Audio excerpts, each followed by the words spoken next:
What's up, everybody? Welcome to another edition of The Opinion. And, I couldn't do this week without talking about the game, Michigan versus Ohio State, number 2 versus number 3. At the time of this video is being made before the latest of the college football playoff rankings came out. So I think it's still going to hold at number 2 versus number 3. Don't know if the committee is going to switch them around, put Michigan at 2, Ohio State at 3, or just kind of leave it the same. I think they'll kind of leave it the same. And that's another thing, folks. Tune in again, because after the new rankings come out, I'm going to be able to tell you exactly what the committee is going to do, because at this point in the season, I can predict with accuracy based on what scenarios play out, what the committee will do as far as who will be in the final 4 rankings. So make sure you subscribe, tune back in, because I'm going to have all that for you later on. But let's without further ado, let's talk about the game, Michigan and Ohio State. And traditionally, I would favor Michigan. Now, I know Michigan in the recent history of this rivalry, it's kind of been lopsided. Ohio State's kind of been having their way with Michigan outside of last year when Michigan made their first appearance in the college football playoff. And after losing the players that they lost, a lot of people came back, didn't think Michigan was going to be as good as they were, me included. But I can explain to you maybe why Michigan has the record that they have. And to be honest with you, Michigan hadn't played anybody. Now, they have played Penn State, who's a solid team, and they took care of business against Penn State after the game was tight early. But at the end of the day, Michigan has not played anybody. If Michigan were in any other conference, Pac-12, Big 12, SEC, maybe even the ACC, they might have a couple of losses by now, if not at least one loss. The Big 10 this year is probably the worst Power 5 conference, top to bottom. They do have 2 good teams, or 3 good teams, Ohio State, Michigan, and Penn State. But outside of that, it is a huge drop-off when it comes to the Big 10.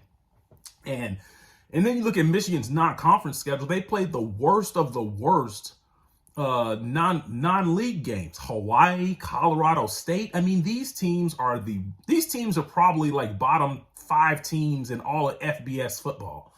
So when you look at Michigan's schedule, it's no secret that they're undefeated because they hadn't played anybody. I mean, they really have not played anybody. And when I look at this matchup, them versus Ohio State, I just don't see Michigan winning.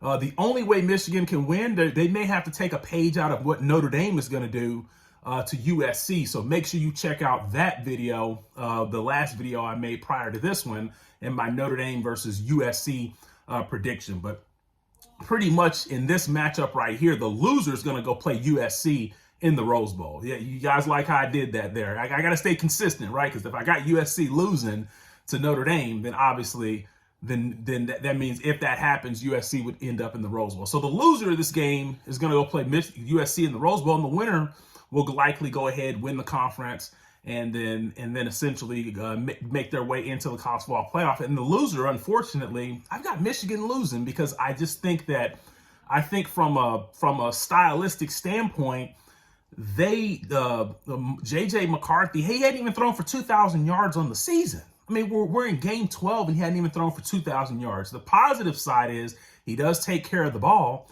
only 14 touchdowns, but they lean on the running game. And I feel like Ohio State this year, as opposed to last year, they're going to be able to handle that running game a whole lot better this year as opposed to last year. Now, on the flip side of it, Ohio State has way more weapons. Marvin Harrison Jr., Mecca Egbuka, or if I pronounce the name wrong, I apologize, but they have a lot more weapons. But then when you look at Ohio State's offense, you feel like they've left a lot of meat on the bone because CJ Stroud doesn't even have 3,000 yards passing himself. And like I said, we're going into game 12, and this is supposed to be an explosive offense, and he doesn't even have 3,000 yards. So that's the only thing that concerns me that may keep Michigan in the game, is that Ohio State tends to leave a little bit of meat on the bone. But at the end of the day, they hadn't played anybody either. But I think that Ohio State, and they're in the same conference. Like I said, the Big 10 is just horrible. But I think at the end of the day, Ohio State just has a little bit more weapons. I'm not saying Ohio State is overrated like Michigan, But I just think that Ohio State has a few more weapons. They're playing at home. They lost to them last year. They want that revenge. And it hadn't been often in this series that Michigan has beaten Ohio State back-to-back years.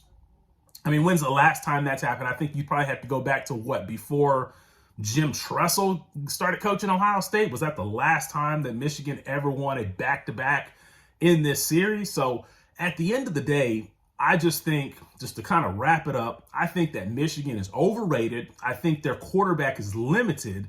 Yes, they do have Blake Corum. They've got Donovan with Edwards.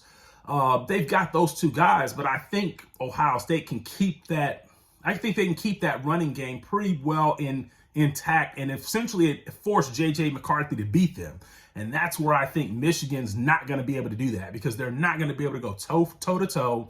J.J. McCarthy is not going to be able to complete constant third and longs, third and 10s, third and 8s, third and 9s, third and 7s. He's not going to keep me. He may complete a few of them, but if you put him in those situations time after time after time, they're not going to come through. And that's where Ohio State has the advantage because they do have the offense if they get put in multiple third down, third and long situations. They have the weapons to be able to convert those time after time after time. So at the end of the day, unfortunately, Michigan, I have them losing this game. I think they're massively overrated, and I think it is going to show. I think it's going to show this weekend because, like I said, if they played in the Big 12 or any other conference, they probably have 2 losses by now. So what do you guys think? Like I said, subscribe to this channel. What do you guys think? Leave your comments down below. What is your thoughts on this game? Am I wrong? Am I wrong to take Michigan? Am I wrong to say Michigan's going to lose? I mean, maybe you have it right. If you think you got it right, leave your comments below. So I want to hear from you guys, and I especially want to hear from the Michigan and Ohio State fans. Leave your comments below as far as how you see this game playing out, and let me know. I'm out.